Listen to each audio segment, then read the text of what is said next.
এক মিনিটে বিশ্ব সংবাদে সবাইকে আমন্ত্রণ। কলকাতায় বাংলাদেশি তরুণের রহস্যজনক মৃত্যু, উঠে আসছে নানা প্রশ্ন। রাস্তায় এক নারীকে পিষে বান্ধবীকে 40 বার ফোন। মুম্বাইয়ে হোটেল ভাড়া বেড়ে লাখ রুপি, তবু মিলছে না রুম। প্যান্টের মধ্যে 100 জীবন্ত সাপ নিয়ে ধরা খেলেন পাচারকারী। আম্বানি পরিবারের অতিথিদের জন্য ভাড়া করা হয়েছে শতাধিক বিমান।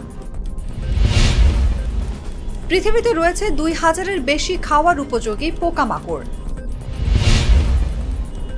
এক রাতেই লেবাননের কয়েক স্থানে হামলা চালিয়েছে ইসরায়েল। পশ্চিমাদের ভণ্ডামি ছাড়তে বললেন স্পেনের প্রধানমন্ত্রী। ইংল্যান্ডে বিবিসির সাংবাদিকের স্ত্রী 2 কন্যাকে হত্যা। তাইওয়ানে একদিনে 66 চীনা যুদ্ধ বিমানের অনুপ্রবেশ। করিম চাচা, আপনার প্রিয় মানুষদের কখনো বিপদে ফেলতে চাইবেন না স্যার। তাহলে আমাদের বিপদে রাখা কি ঠিক হচ্ছে? এজন্যই বিজলি কেবলস সবচেয়ে ভালো ও নিরাপদ। ফ্লেম রিটার্ডেন্ট পিভিসি দিয়ে তৈরি বিজলি কেবলস, নিরাপদ আজীবন। এখানে শেষ করছি এক মিনিটে বিশ্ব সংবাদ। এতক্ষণ সাথে থাকার জন্য ধন্যবাদ সবাইকে।